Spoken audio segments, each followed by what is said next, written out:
It is. Welcome, everyone. My name's Nigel Smith. I'm going to introduce Kevin in just a second. He's joining us internationally, 8 time zones behind where we are at GMT. And we're going to talk about from fear to focus. So what is it that creates that fear in us that actually sometimes paralyzes us? And what are some of the techniques, tools, and approaches we can use to try and overcome that and stay present and stay focused in doing what we're doing? So first and foremost, I'm going to introduce Kevin. And as you can see from this myriad of pictures here, Kevin is a very outdoorsy type. He's beach loving, he's deli crunching family guy. He's also a very big music fan from the best decade ever, so he tells me, which is the 1980s. That was last century, by the way, for all you Gen Zers. But he's also a published author in humility, authenticity, and generosity. And we'll give a link to Kevin's book later in the presentation, but it's a fantastic read. And some of the material we shared here is actually contained within the text that he has written. Now, I first met Kevin back in 2023 in Atlanta at PMI Global Summit. We collaborated and we presented at the next year's PMI Global Summit in LA and did a fantastic job. We had a real great time, and that collaboration has moved forward for us to deliver something here today. So what does Kevin do as a day job? You can see that he loves his family, a big family guy, big outside guy. Well, he's a program director and trainer at Snohomish County Public Utility. And yeah, Kevin is a really great guy to work with. He's an amazing coach and facilitator and has helped countless people unlock their latent potential and become better versions of themselves. And in his own life, Kevin's trying to be a better golfer, having just taken up the sport. So you have to tell us, Kevin, what's your handicap right now? Okay, I am so new. I don't even know what my handicap is yet. Right, okay. So this is me, Kevin. Wonderful. Oh, thank you, Nigel. Very, very kind of you. Yeah, it's it's great. Nigel and I met. Oh, it's been 2.5 years ago. We met at the PMI Global Conference and attended each other's session. Just really clicked there, and have really. I think we've been chatting either on Zoom or some other platform about every other week, I would say, since then. And we kind of started our own little book club in a way too. There's books that we like to read and share with each other, and we've presented a few times since then. So. Nigel's an agile project management coach, past director, professional development at the PMI UK chapter, and also a longstanding member of Toastmasters International. So what does Nigel like to do? So as you see here on the pictures, and also as I've gotten to know him over the last few years, I mean, number one, I personally want to say just a great person, wonderful speaker, loves to read. As I mentioned, he's very, very curious and wants to continue to learn. Wonderful storyteller too. I've learned so much from him. World traveler, especially to the PMI conferences. I know that brings you throughout the world. Music lover, and as he mentioned, the 80s music. We both share an appreciation of that. And in fact, that car that you see there, Nigel loves automobiles. I think he started in the auto industry and manufacturing industry back a while back. I won't say how far back, but last century, I would say. And he drives the MX-5, which we call the Miata over here in the States. And I had that exact same car, just a little bit different color. So so anyway, wonderful opportunity to meet Nigel and to participate with him over the years. So pretty much what Nigel is sharing and I are sharing today are some of the things that we've been focusing on over the last few years. So let's jump forward into what we're going to cover today. So our next slide, our objectives for today. We are talking about shifting from fear to focus. So moving ourselves from that fight or flight part of our brain to its more creative center. We'll talk about cultivating resiliency. How can we prepare ourselves to respond well to future challenges? and also mastering emotional agility, utilizing neuroplasticity to rewire our brain, building those positive mental bridges to reinforce more productive habits. So our next slide shows our journey. So we're going to be climbing up this mountain together. We'll be with you with this. We'll first start off with a stress experiment. You might think, well, that doesn't sound that much fun. Please stay on. Please, you'll see what we're talking about. You'll enjoy it. After that, we're going to talk about how our brain and body react to stress, and even with this, tying it in with the experiment itself. We'll talk about neuroplasticity, that ability to rewire our brains. And then we're going to talk about kind of a two-step approach. One is in-the-moment tools. When we face a challenge, what is something that we can do right away to get us back into the right place of mind? And preparing for future eustress, or for the future challenges that we might be facing. Or is there some kind of workout that we can do, or a way we can build ourselves up so we're better prepared for those challenges, which is we'll focus on eustress at that time and define that even further. All right, well, let's jump to the next slide, Nigel. So we're going to share a video with you in just a second, but before we do that, let's reflect back on the day in the life of a PM. So what happens in our typical mornings? You think about, you log in to your computer and you see, hey, I've got 3 new meeting invites that just popped up. And I'm just describing what I go through. Maybe you have something similar. I look in there, there's 47 unread emails. Oh my gosh. One from a stakeholder asking for a status update, another flagging a budget issue, a third questioning the timeline of my project. Your dashboard, if you have one, is already showing some new red flags. What are those all about? Your team chat's already buzzing with questions. You haven't even checked your calendar yet, and the day is already in motion, and it's only 8:05 in the morning. Well, to help replicate and maybe add to that feeling of pressure and intensity, let's watch a clip where you'll witness one of the most extraordinary feats of modern climbing history. Some of you have probably seen this video. We're not showing the full video, just a clip from it. So this is about Alex Honnold, who attempts to scale a 3,000-foot vertical rock face called El Capitan in Yosemite National Park in the United States.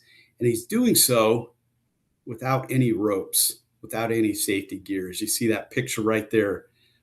No ropes, no safety gear. I don't know how he's hanging on. I don't know mentally how he's doing it.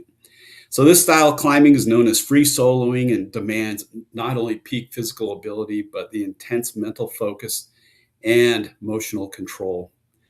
Alex illustrates the power of emotional regulation, how someone can stay calm, focused, and intentional in the face of extreme challenge. Well, let's go ahead. Nigel, if you can play that video for us, it's just a quick one. Let's see what Alex goes through.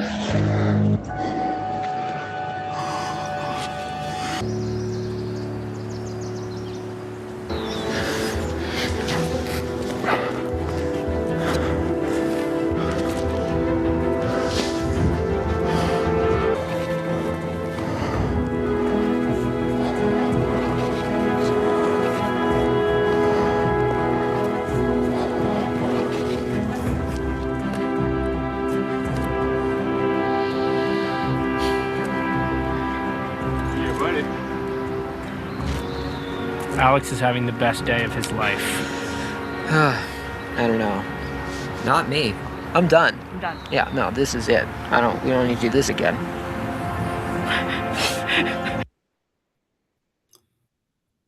Thank you, Nigel. So as we watch that video, how did it make you feel? How did it make you feel? At the very end, you see the cameraman, and he is on the ground, making the video of this. He can't even handle it, and he's not even going through. Toby's already started us off. Please, in the chat, please share with us how are you reacting to that video or when you think about the day in the life of a PM just in the morning. I notice Kareem's noted, I think it starts with neck pain, the beginning of the day. Yeah, let's see. Nigel, while we're seeing some responses come in, how did that make, I know you've seen this a few times already. How does that make you feel when you watch this video? But it's almost like I'm transported into that position. I really felt it, Kevin. I actually suffer from vertigo a little bit. So I think it's been quite easy for me just to throw myself off, but sort of feel the sensations of being, oh no, the stress involved in missing a footing or a handhold or something like that. So yeah, very, very real. I can see that. Yeah, definitely. But Thank you.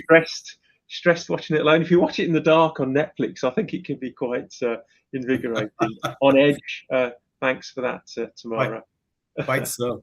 Yeah, look at a lot of responses here. Toby mentioned scary, Jennifer scared, Anna Maria crazy, Angela astounded. These are how people are feeling as they're watching this.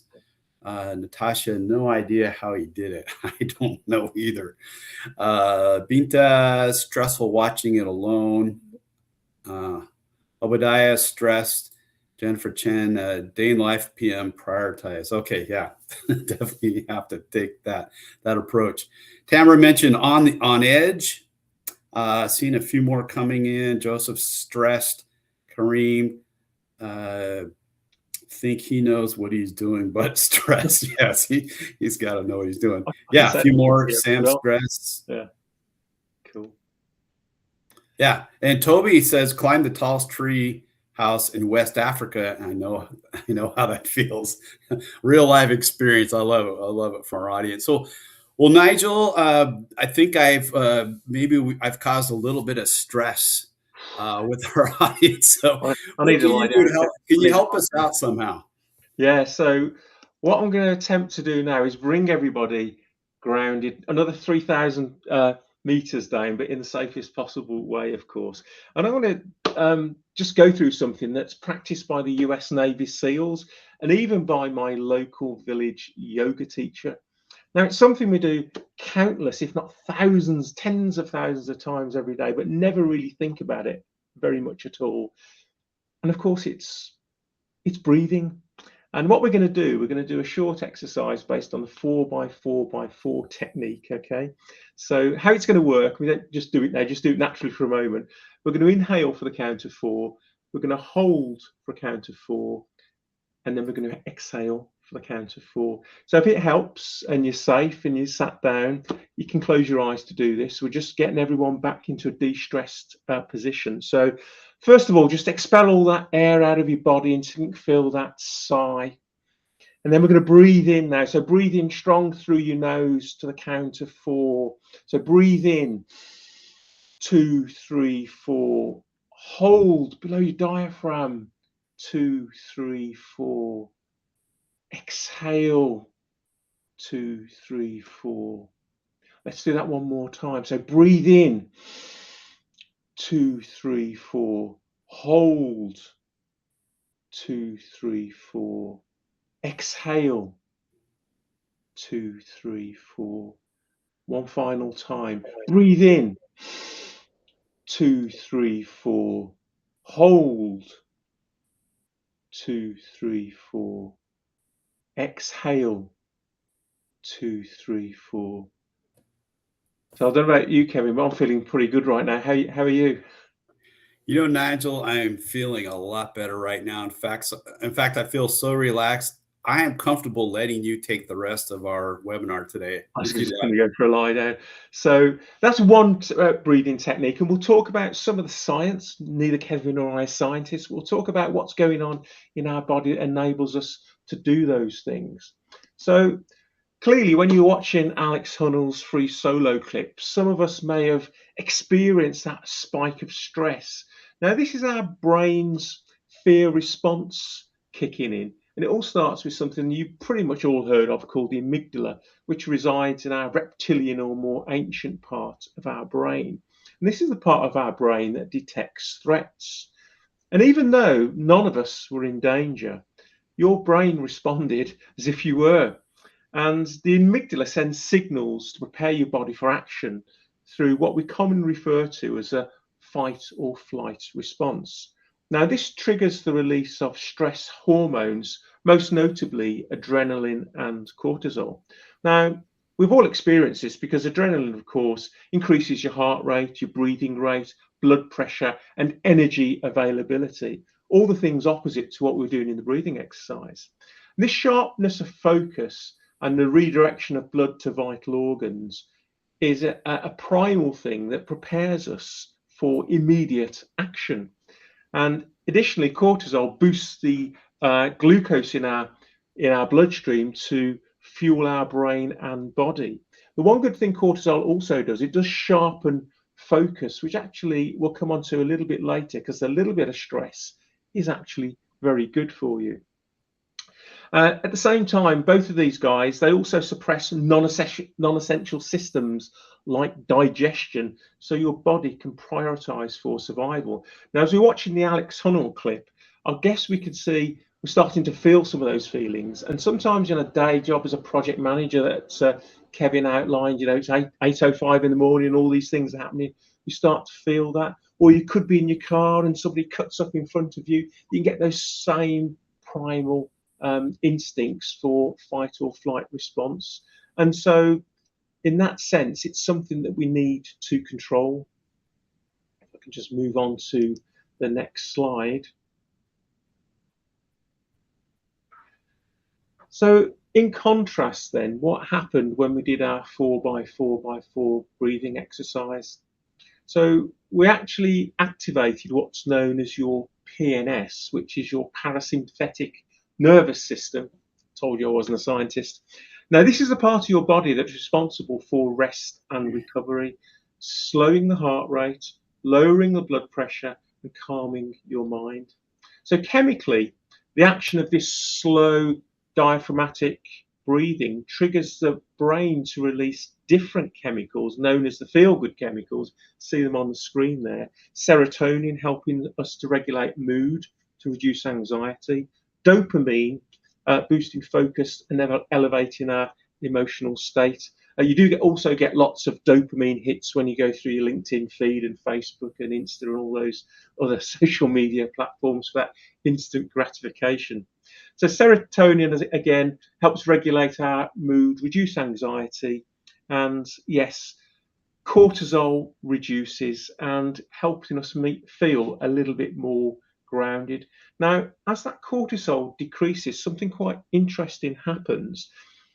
In your prefrontal cortex, this area of your brain here, rather, which is your computer or your nerve center of your mind, it's responsible for decision making.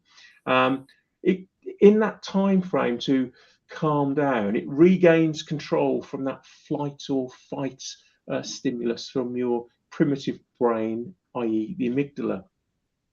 So this shift actually goes from a reactive state, which is from your primitive brain, from the amygdala, to a sort of proactive, more thoughtful one in your prefrontal cortex.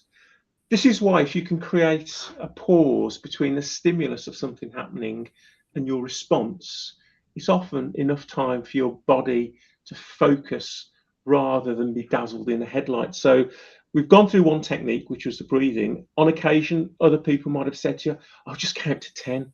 And I never really understood what that was all about in the past, but clearly you're buying yourself time to enable your body to self-regulate, to emotionally regulate, to get you into a more focused state, to, if you will, move from that fear to focus. Now, of course, as project professionals, I doubt, just looking at the chat from before, that we'll not find ourselves scaling cliffs without any safety equipment. I guess we're all pretty good at our risk management and wouldn't touch that with a barge pole. But it might feel, as we've said before, that we face these challenges and our body reacts in a very similar way as if we were scaling El Capitan and bringing out that fight or flight response. Now, as Kevin's described already, it could be a conflict in a meeting, it could be a surprise escalation, or a tough conversation with a stakeholder or team member. Our bodies just react as if we're under threat. We get those heart rate spikes, the muscle tension and the narrowing of focus. But in these moments, we don't actually need to prepare to sprint or fight. Or what we do need is clarity and composure. And we can only do that by avoiding our primal amygdala response. But to tell us how to do that, Kevin, I'm going to pass back to you, sir. Wonderful. Thank you, Nigel. Yeah, I love just hearing you share that with us. So we're talking, Nigel's talking about this fight or flight reaction that our body naturally takes, and which we might have experienced with that video of the free solo with Alex Honnold. So fortunately, we can take advantage of the fact that we can reprogram our brain and how it responds to challenges. Our brain is moldable, and it's what scientists call neuroplasticity. Through a process known as self-directed neuroplasticity, we have the power to rewire our brains intentionally.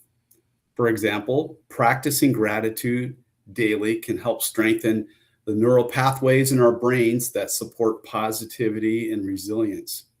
So our brains can grow new neurons, continually rewiring themselves throughout our lives. I think that's wonderful. To me, it's amazing we can make a mental choice to do rewiring of our brain in a positive way. And really the most powerful ways that we can do that is through choice.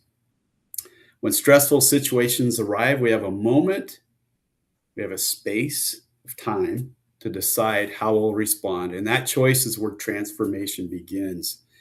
As author Viktor Frankl stated, as you see in the quote here, between stimulus and response, there is a space. In that space is our power to choose our response. And in our response lies our growth and our freedom.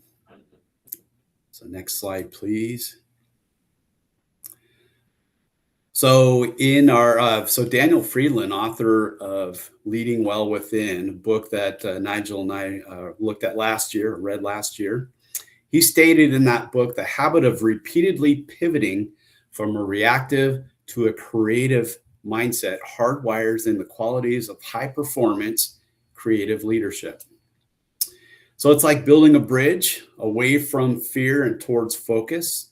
Every time we make a better choice, whether it's pausing to breathe, responding with empathy, or even passing by the opportunity to respond with anger, you're connecting new neurons in your brain, which supports positive growth.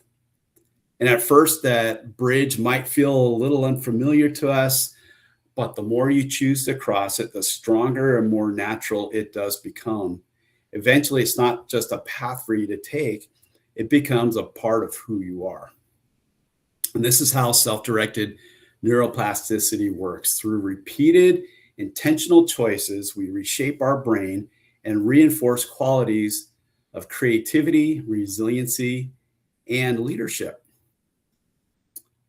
So if we can jump to the next slide. Thank you, Nigel. So we've said this a few times, or, as project managers throughout our day, we're facing these stressful moments, conflicts maybe in a meeting that's happening real time, shifting priorities from sponsors or stakeholders, new deadlines that all of a sudden spring up upon us. And these moments can challenge us, but they can also offer an opportunity for us to build those new neural pathways that can calm our fight or flight response. So Nigel shared how deep breathing can help us do this. Another powerful tool is mental scripting and visualization. When you imagine yourself successfully navigating a challenge that you're facing, your brain activates the same regions as if it were real. So let's look at that a little bit more. We have a quote here from the book Emotional Intelligence, another book read last year from Dr. Travis Bradbury and Dr. Gene Greaves. It states, your brain has a difficult time distinguishing between what you see with your eyes and what you visualize in your mind. So MRI scans of people watching a sunset are virtually indistinguishable from scans taken when they visualize it in their mind when they visualize a sunset in their mind or seeing the real thing, the same brain regions are activated in both scenarios. This is fascinating to me. I loved learning about this. And this kind of visualization, I've also come to learn, and from the book I learned, that it quiets down our amygdala, that fight or flight part of our minds, our brains, and activates that prefrontal cortex that Nigel talked about. And that's that part of our brain that's responsible for thoughtful action. So personally, when I think about mental scripting, what that means to me, well, something I like to do before a presentation is I like to, you have to prepare. You have to think about, what am I going to say? How am I going to do that? But what helps out even more right before that moment before the presentation is I like to look at the audience. I like to see who's going to be there and think about, even though I don't know them yet, why do I care about these people? And that seems to shift my mindset a little bit. I know it's lowering my cortisol levels, helps to ground me in purpose. And then I'm not feeling so much pressure, and that really helps me out. So we're curious. Nigel and I are both a curious sort. For yourselves, Nigel's bringing up the Mentimeter poll. If you haven't already scanned that QR code, please do so. On this poll, we want to ask you a question. How do you face immediate challenges? When you have these challenges face you at the moment, is there something, a tip or a trick that you like to do personally that helps get you through and helps keep you more present and mentally available to deal with the challenge? While our audience is thinking about that, and please log into Mentimeter and add your thoughts of what you like to do, because we like to learn from you. Nigel, any tips or tricks that you have when you're facing moments like this? I think run away and hide is a good one, which I think I am guilty of for a very early part of my career. Well, I'll say the spring of my career. Clearly, the breathing, the lane of time to give you the ability to sort of more focus. Taking a short walk, a short break, breaking the day up. One thing I do as a daily habit, which I don't do in the moment in these situations, and it's very much from the Wim Hof school of cold water therapy, is I do actually have a cold shower every day. And believe me, trust me, when you have one of those, you think about nothing else other than the fact that it's freezing cold. So it's really good for purging your mind and just focusing on something else, which is probably keeping warm. The other thing I would say as well, Kevin, is that actually just by smiling, because interestingly, when you were talking about the pictures, not being able to distinguish whether it's real or not, when you have genuine joy within yourself and you smile, you produce, endorphin, serotonin, dopamine, oxytocin, all those sort of things. But the same is true if you smile anyway. It's almost like it goes reverse. So not that you're going to smile to a very demanding sponsor, stakeholder, or whomever. You start grinning at them. Yeah, but if you're able to do that, it does work both ways, and I'd ask folks to check that out at some point. But I'm going to now reveal some of the things that we've got on the screen here. I'm just going to take off the. I like that stop, disconnect, restart. So that's a lovely triad there. Pause. Yeah. Picture scenarios. All possible scenarios from good to bad. Okay. Yeah. There's a one that I really do like. Sigh, walking away sometimes, venting to a colleague or partner. And I used to get really difficult project sponsors that really didn't understand the world of project management and what I was there to deliver. Sometimes I had to use a technique which was to let them vent and to let them just get it all out there. And when they'd done that, and I was just there listening to it, that it actually created a more trust and respect in the relationship, because that I was the target of it, yet I was allowing them the space by listening to it. And I think venting is a really great way to do that. Is there any there, Kevin, that stand out for you at all? Yeah, I love it how there's different approaches here. There's one, the focus, head on, get through it as There is no option, right? And it will feel better once you manage. Yeah. So just to deal with it right there. Don't even give us that moment to let fear creep in. So that's a Yeah. courageous approach. Yeah. Counting to 10. I know you thought about that. That gets us into a better state of mind. Yeah, your mind thinks of consequences inadvertently if you fail. Okay. And then sigh, walk away, sometimes venting to a colleague. That's the one you mentioned right there. Yeah. There's a couple of people that mentioned have a cup of tea, which is very British, of course. But Very British. I do remember reading a book. I can't remember what it was called, but it was about this French guy, I believe, that sailed all the way around the world in a yacht, solo. Um, and he was talking about in the South Pacific when his mast broke and everything was going completely wrong. What he would do, take himself inside the cabin, make himself a cup of tea, and basically just re-energize, regroup, rethink to take on the challenges that he had got. I can't for a minute remember what the name of the book is, but it's a true story and a fantastic read. But I just want to thank everybody for sharing all of those particular insights. And I guess it's time to, yeah, back to yourself, Kevin. There's other things we can do, isn't there, to sort of do in the moment. Yes, absolutely, Nigel. So thank you for sharing those thoughts. I learned a few things there. So, other tools that we can share, and some of these were implied in some of the responses. So one is to, be humble, be real, and remind yourself it's okay to be human. Sometimes we have expectations that we have to be able to deal with everything perfectly. You don't need to have all the answers, and just really reinforcing mentally, I'm doing my best and that is enough. Focus and really, this is Stephen R. Covey, talks about focusing on what you can control, your response, your tone, your clarity. Those are things that you do have control over, the tools you already own.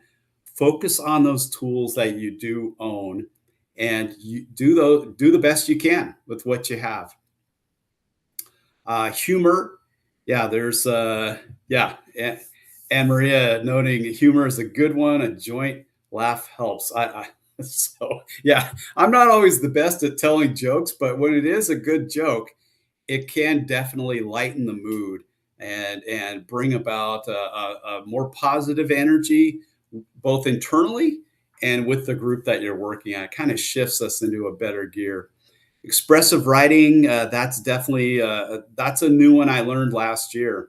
Just about writing down, just handwriting down your thoughts, and it helps us to process our emotions in multiple ways. And as we do so, it's kind of like we're our own best therapist in the moment, and we're able to help reveal that our fear was maybe based on a misunderstanding. And then physical activity. I know I saw the word run earlier, and so that's personally one I like to do if I might have some challenge that just happened, and I might want to respond to somebody in a certain way, and I know that's not right. I might actually go out for a walk or a run or something, and that definitely gets my reduces my amygdala activity and boosts dopamine. I feel in a better emotional state after that, and really shifts me back into a better problem solving mode. Another comment here, pause, ask in our chat here, Mm. pause, ask for facts and options. Concentrate on what can be done. Yeah, very good, Jennifer. Thank you. Thank you. Good. All right. Well, thanks for sharing that. So, Nigel, we talked about some of these in the moment type of tools, and there's a lot out there beyond what we're talking about today. Things that you can do when you face an immediate challenge, but are there some proactive things that we can do to kind of build up our muscles to prepare us for future challenges that we might be facing? Well, thanks, Kevin. Great question. And of course, the answer is yes. And I'll come on to that in just a moment. But I just want to rewind a little bit to what you're talking about just now, because a thought's just come to me. Somebody once told me, someone that was much wiser than I was, that actually pure joy and laughter is a cure for fear. And they said to me that when you're in the throes of, these big belly laughs, and whether you're laughing at a friend's joke or something that's happened, or a film, or you're reading a book, in those moments of entire joy, your body is completely immune to fear. Now, maybe it's not something we're going to get through this presentation because it's not that funny, of course. But if people want to reach out to me on LinkedIn or something else and say, yeah, that's actually the case, I think it does work for me, because at times when I'm in that situation, I don't think I feel anything like that. So maybe that's one of the real cures to fear. But certainly humour has its place, because, of course, that happy dose of all those happy chemicals that we get. But to answer your question in full, Kevin, absolutely there is. And we're going to talk about what we can do to, as we say in the slide here, to protect for future storms. So I just want to take everybody back around about 30 years or so. I want to take you across to Arizona, deep in the US desert. Folks looking at this from the UK might think it resembles something a little bit like the Eden Project down in Cornwall, I believe. And I just want to talk about an ambitious experiment that was undertaken by scientists, and it was called Biosphere 2. And what it was a sealed, self-sustaining ecosystem, and it was designed to mimic the Earth's environment. So inside they grew plants, crops, trees, everything necessary to support human life. And as everything starts well, as it often does, because we all know that projects don't go wrong at the end, all started well. The trees started growing strong and fast. And then something really unexpected happened. I just wonder if anybody can imagine what might happen inside that environment. Put it into chat if you want. If not, I'll give a bit of pause and I'll tell you what happened. But fundamentally, after such a fantastic start, all the trees collapsed under their own weight. Now, you might be asking, why was that the case and what caused it? Well, fundamentally, it was down to the fact that these trees were not subjected to the outside environment. In fact, they were held in an artificial environment, not subject to real world conditions of Mother Nature.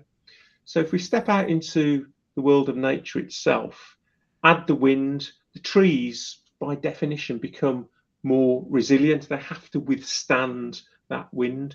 And because of this, in nature, trees actually develop a special kind of tissue called stress wood, which they didn't develop in Biosphere 2. Now, this dense fibrous material helps them grow stronger and become more resilient. I hope you see the metaphor here. And so they're able to withstand future storms. So without winds in the biosphere, they never developed this strength. They were tall but very fragile. And if I just take a snapshot from my own life and career, I can actually remember university to career time. So in university, I was learning all about the world, but not necessarily experiencing it in quite the same way.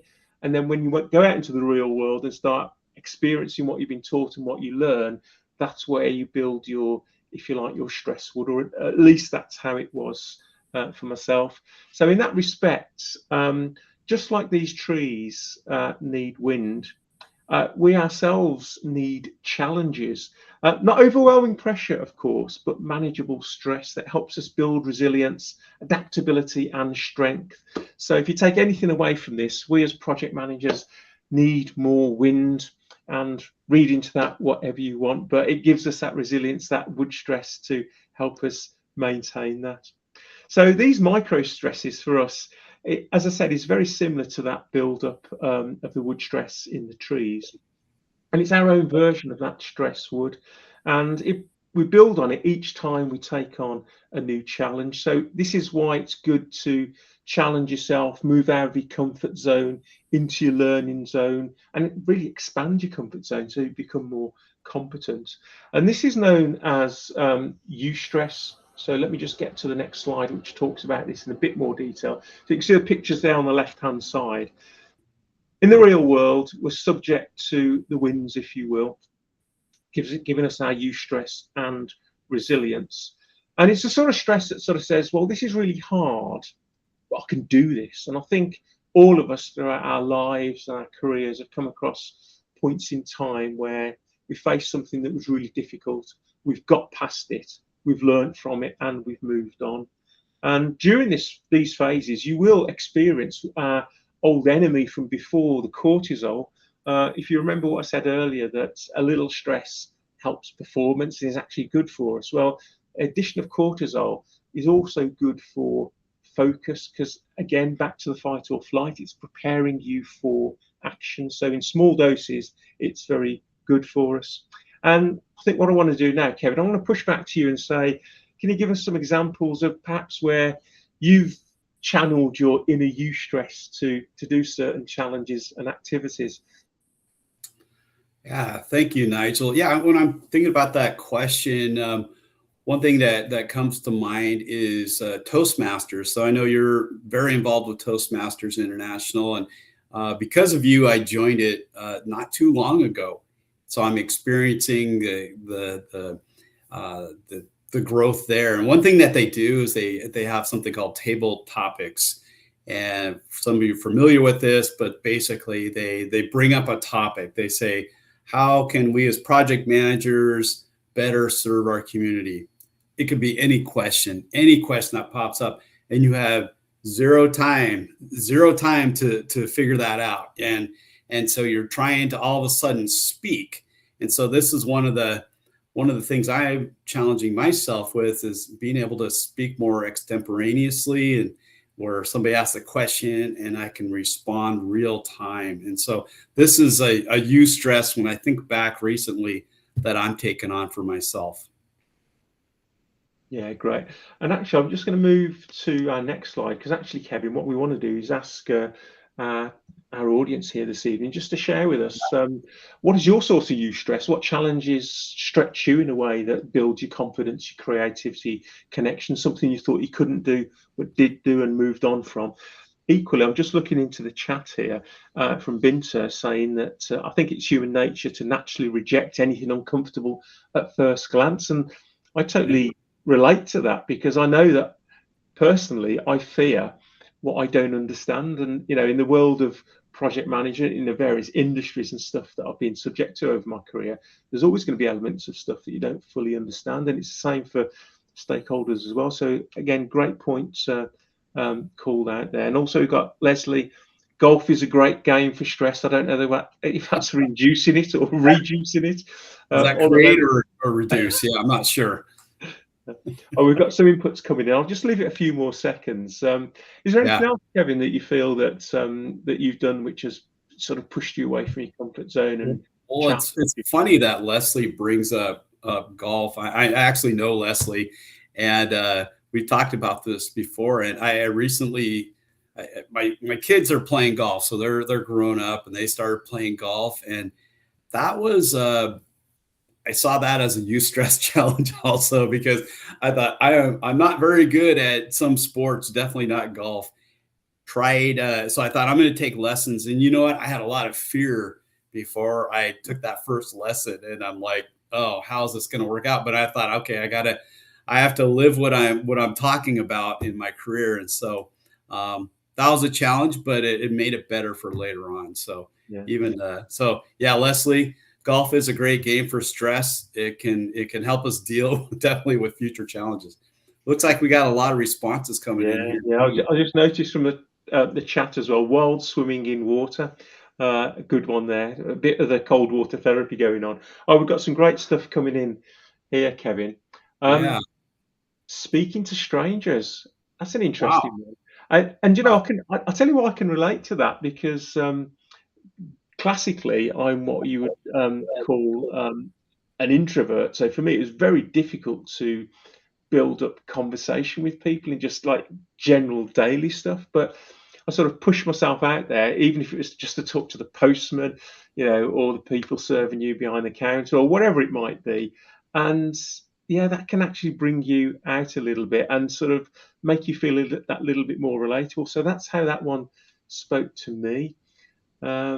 You've got running again up there. Learning a new language is good. I think I'm only fluent in 2 languages, Kevin. One's English, and the other one's known as Birmingham, which is a version of English. And I'm not fluent at either, to be honest. But excellent. I love it. Yeah, learning a new language, that's interesting, because it's you can kind of take it at your own pace, maybe if it's self-paced or you're in a class, and you think about that's got to be developing new parts of your brain. And it seems to give you that experience that, hey, I just did something new. I learned something new. There's a lot of joy that comes from it. As you mentioned, joy kind of chases out fear too. Yeah. And it helps us to remind us that, hey, I can do something hard that's different. A new language is definitely something different for us. And so definitely transfers over to other areas. Yeah. Well, it's all a lot of great answers here. I love this. Yeah. Networking, really great. The opportunity, again, to me, it speaks of talking to people I don't know and introducing myself, those type of things. Meditation, we sort of did a form of that earlier with the breathing, but anything that gets you grounded and in a great position. Riding a bike in London, I don't know whether that's, I can see that being a challenge. Like with the golf one, yeah. I think it's a huge risk as well, to be honest, but having said, I've never done it, so I wouldn't know. Undertaking the very challenge you're afraid of, that speaks to me. It's almost like feel the fear and do it anyway. Yeah. I think that's a great sentiment to have. Facing my fears. Okay, so yes, someone else joined Toastmasters International. In fact, if it wasn't for Toastmasters, I wouldn't be doing this here this evening. And so if I would go back, I don't know, 5 or 6 years before I joined, I would jump in as an attendee, on all the big Zoom calls, camera off, muted, and all the rest of it. But sometimes in life you have to find your voice and step out of the shadow. So I guess that for me, similar to yourself, Kevin, was one of my new stresses. But thanks everyone for some great responses in there. Kerem's putting riding a motorbike in Turkey. Yeah, it's not something I'm likely to try, but that sounds interesting. Horse riding.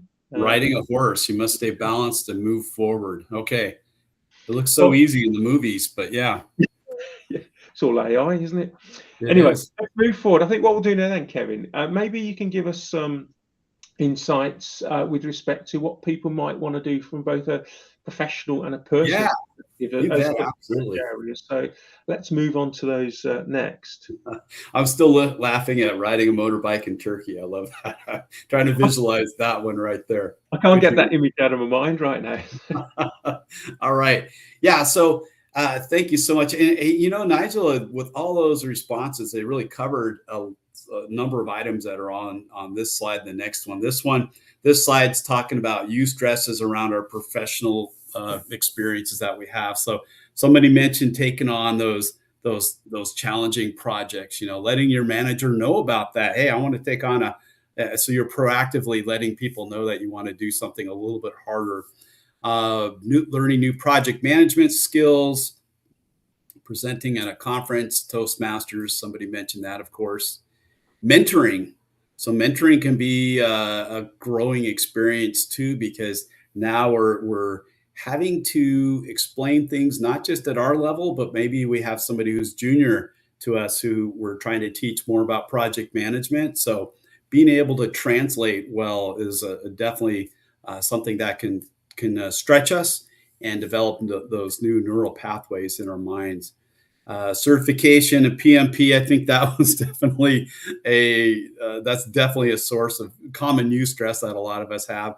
And volunteering, reaching out, going outside of ourselves, helping other people, that really helps us I think that helps out with gratitude too, enhances our gratitude for things. So wonderful ideas that were shared in our chat, in the survey there. And then as we look at the next slide, personal stress, I think we had people talking about fitness, about climbing, about running, cycling through London, different items like that. Those definitely are those to go. I don't want to say easy, but it's like kind of the obvious stress things that we can do. That physical exercise can definitely help us out as we take on those challenges, because every time we're exercising, it really is a challenge. New hobbies, gardening, woodworking, whatever it might be, can recharge us. And tackling home improvement projects. I think back to COVID, when that was happening, my neighborhood here, it seemed like everybody was going to the hardware store, buying hardware for bathroom remodels or house projects. And people learned a lot watching YouTube. there's kind of a thrill in learning something new and being able to accomplish it. And that definitely builds those new neural pathways in our minds. All right. So let's, if we go to our final, well, not our final, one of our final slides. Yeah. It's time, Gary, to summarize what we've been going on about for the last 50 minutes. You bet. Yeah. So in summary today, Nigel and I are just feeling gratitude. I know that we've had this opportunity to share with you some of these thoughts and to learn together. Thank you so much for sharing. I do need to bring up, Anna Maria mentioned sculpting the stone teaches you modesty. Ooh, I like that. Very good. So on our summary for today, just to remember, our brain is wired to protect you. We all know that. It's wired to protect you, and it does some wonderful things for us with that amygdala triggering us for fight or flight responses, utilizing that sympathetic nervous system, which releases cortisol and adrenaline that Nigel talked about earlier. And this is truly needed in fight or flight situations. However, it can be difficult to navigate when we're in real life project management scenarios. But with tools like that 4x4x4 deep breathing that Nigel talked about, we can activate the parasympathetic nervous system, which calms the body. It shifts control to our prefrontal cortex, helps reduce fear, increases clarity and emotional regulation. Good choices can help rewire our brains for better behavior and performance through that neuroplasticity that we talked about, the ability to continually rewire our brains through our choices. And eustress helps build resiliency inside of us. So Nigel talked about biosphere 2 and that those trees, the experience that they were not having that wind, those challenges made them actually weaker. And so like the trees that are outside of biosphere, we can grow stronger in it with wind that we choose to take on through manageable challenges, whether it's leading a meeting, learning a new tool, training for a personal goal. It's all around that eustress that we build that's helped create who we are today, and it will help create more of ourselves tomorrow. So these tools and practices, they can shift us from fear to focus, enabling us to utilize that creative portion of our brain and be more present in our leadership. Well, Nigel, can you wrap us up with a question to the audience? Sure. Absolutely. So all I want to do here is maybe ask for people just to say what was the biggest takeaway from what we shared in the last hour. What was the most important thing you heard, or maybe even what's the next action that you're going to take? If you can just share that with us, because I think it's just important that we have this reflective piece at the end of the session, so that at least you're going to leave it potentially with a call to action of something to sort of go away and do. We've got one response come in there. We are going to actually give you a few more QR codes in a minute, one of which of course will also be for the PDU code, and we will finish on time at 7 p.m.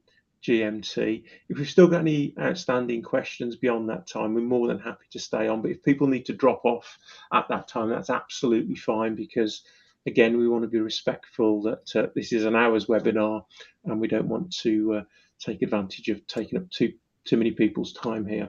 But I'm just going to get rid of the QR code on this screen and just open up to the screen. So excellent. So we've got the one I like on there is worrying less. I think that's a great one. Again, somebody much wiser than me, Kevin, which told me that worrying is like praying for bad things to happen. And every time I think about it in that sense, I try and do less worrying, but it's such a hard thing to do. But, right. Yeah. I didn't know whether the 4x4x4 was a breathing or someone's going to get a new SUV, but I think I know what that is. But yeah, breathing is phenomenal. And you can go to YouTube and all sorts of other resources, and you can get videos which will pulse when you need to breathe in, to pause, and to exhale. But sorry, Kevin, I talked over you there. You were going to... Oh, you're fine. I've seen a lot of people mentioning that deep breathing, make a conscious effort to stay calm and view eustress as positive. Yeah. I think a positive force that keeps me energized, and this is something I kind of learned over time. It's like we shouldn't be just seeking just pure comfort in life. It's that gets kind of dull, and we actually kind of get weaker. But taking that effort and viewing eustress as a positive thing, not because some stress is good for us when it's this manageable level that we've talked about. Definitely. And just to say, I think the pause is really important there because it gives us that time to switch from fight or flight to concerted focus. That quote from A Man's Search to Meaning by Viktor Frankl, if you read that book, that guy was actually a prisoner of war during World War II. I don't know if you've read it, Kevin, but Yes. basically this guy had everything taken away from him. Basically all the clothes on his body, everything. They took all his writing materials, everything away. I think that what leads up to that quote in the book is saying you can take everything away from a person apart from their ability to choose. So powerful as a quote, a really great read as a book as well.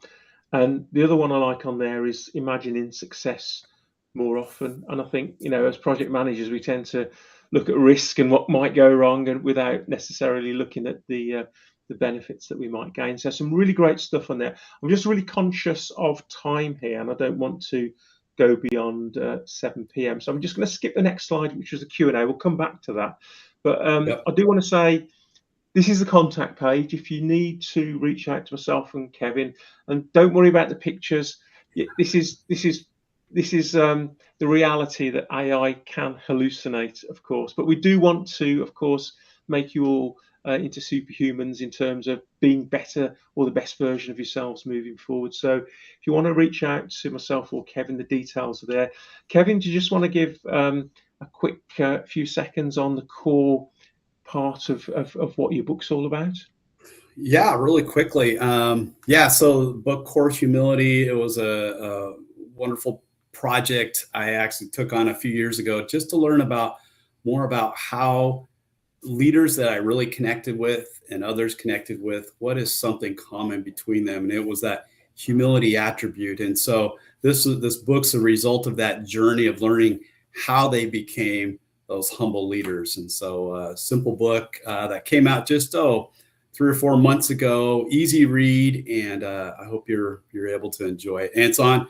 I took the price down too, so it's pretty low cost right now for this event. So thank you, Nigel. No worries, sir.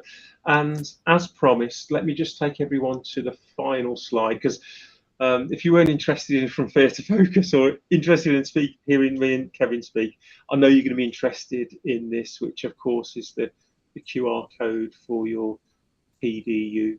So please take a time just to scan that one through. I'll leave it up there for just a second. And I think what I'll do, there's a minute to go. For those folks that need to drop off on the hour, please do. Thank you so much for joining us here this evening. But if anyone has any questions, I think there is a couple in the Q&A here. Abadea has asked, is all stress meant to help us grow? Are some stresses meant to be avoided instead of dealing with? Do you want to take that first, Kevin, and then I'll reflect? Yeah, that's a good question. I think not all stresses have to be taken on. I think sometimes our minds create stresses that just aren't necessary. As we get through them, we might be facing something challenging if we're feeling stressed and fearful the whole time, and it doesn't happen. Then did we just pay a price that didn't need to be paid? Also, if it does happen, did it really prepare us for that? So I think staying positive, just ignoring the stress, choosing that better route, that neuroplasticity piece. I think we can do this. And sometimes stress is thrust upon us and we do have to deal with it. Yeah. Maybe it is an opportunity to grow. But the thing is to try to get through it as soon as you can, so you can get better into a healthier mindset. Nigel, those are just some thoughts I had. Yeah, I was just thinking actually, because I think the reality is, I suppose if you think back to the early days of our civilization, it was all based on survival, where actually it had more was far more important than it is today. So it feels as though that we as a species still have those instinctive reactions or positions, even though theoretically we live in a much safer world where, for example, there aren't saber-toothed tigers or mammoths or whatever else chasing us across the plains and stuff. But we've still got those inbuilt response systems. And I think as we've spoken about during the course of this presentation, it's really all about, first of all, recognizing what's happening and then trying to adapt through this emotional regulation piece that we've attempted to describe. But I think it's like an inbuilt thing, isn't it? Because, of course, if you were doing free solo, if you were doing what Alex Honnold was doing, I am sure that you'd actually feel these for real because, of the situation, that you're in. So I think part of it's standard. But I do also think, and I think we've tried to allude as we've been going through our presentation, that if you can cope with it and benefit from it, I'm a firm believer a little bit of stress is good for better performance, and you can get that resilience. You can expand your comfort zone a little bit more with a bit of stretch. But I don't know a proper scientific answer to it all. But that's the only question we've got in chat. If there's any more from anybody else, I don't know, Abadaya, if we can unmute someone if I want to ask a question direct, or if there's any questions that want to come in through chat. I trust that people have had an opportunity to take down the PDU code QR. So I'll just stop the screen share, so make that less busy. And Nigel, really quick, just while you're talking, it made me think back on that video. That the question that what I had was, that cameraman who's taken on that stress, even though they weren't experiencing it. Yeah. Perhaps after doing it a while, he wouldn't experience that. But just leaving it on that cliff, it's not. He doesn't have to absorb it. He doesn't have to pay the price for it. And so, kind of leaving on that cliff for whoever else is dealing with it, I guess, is one way to look at it too. Yeah, because I guess as well, almost in certain circumstances, that cameraman could have been projecting stress onto others around them because of the way they were feeling. I know I've had that from my career interactions where you're surrounded by people that feel things in a different way to I do, and they're really sort of upset about something or really vehement about things. That if you're not careful, you can start to feel those same things, even though, I guess that's where real empathy comes in, isn't it, at the end of the day? Because you feel the underlying feelings about how the other person is without being in their shoes necessarily in that sense. But on occasion, I've certainly been swayed by people's reactions and emotions. But again, it's all part of this emotional regulation piece. Yeah, that's a great point. Because as a leader, and if we're facing a stressful situation and we're all of a sudden retreating, what's the rest of our group going to think? And so we have to keep in that positive, courageous mindset in a way. So not absorbing that unnecessary stress or turning it into, hey, this is a challenge, I can take it on. Yeah, I'm just checking through the Q&A on the stage, and there are no other questions. There's a few people left in the room. If people do want to ask, please do. You've got both mine and Kevin's contact details. Please do reach out to us. More than happy to network with like-minded people and maybe ask or rather answer the question that you have. But I guess we need to wrap it up anyway, Kevin, because we're 5 minutes past the hour. So is there a final quote or maybe something that you want to leave our audience with, which for you at least is the most important thing that we've shared with our audience this evening? Yeah, I'm just thinking, thought popped in my head earlier about all the use stresses. So you talked about that biosphere too, and all those use stresses have created who you are today. And throughout our life, we can be taking those things on. It's not like we grow up in our teenage years and like, okay, now I'm an adult, I'm done growing. And I would say use stress brings a lot of joy to my life personally, taking on those challenges. There's something about it that's really enriching. And so really appreciated your thoughts on that. No worries. Okay, well, I think we're done. I don't know, Obadiah, if you want to come back and join us. Thank you. There you are, sir. You well? Did Yeah, you enjoy that? thank you very much, Kevin. Thank you very much, Nigel. I think it was a very interesting and insightful session. Thank you for answering the questions. So we will end here. Before we go, if you can, I think most people have scanned the scanned the page, and if you fill the form, you will be able to submit get your PDUs. Our next session will be on Tuesday, the 10th of February 2026, and it's a very interesting topic: managing projects with humanity and impact. You can check your emails for that, or go to the PMI UK website, and you're going to get access to register. Thank you very much, and that will be the end for today's session. Bye bye.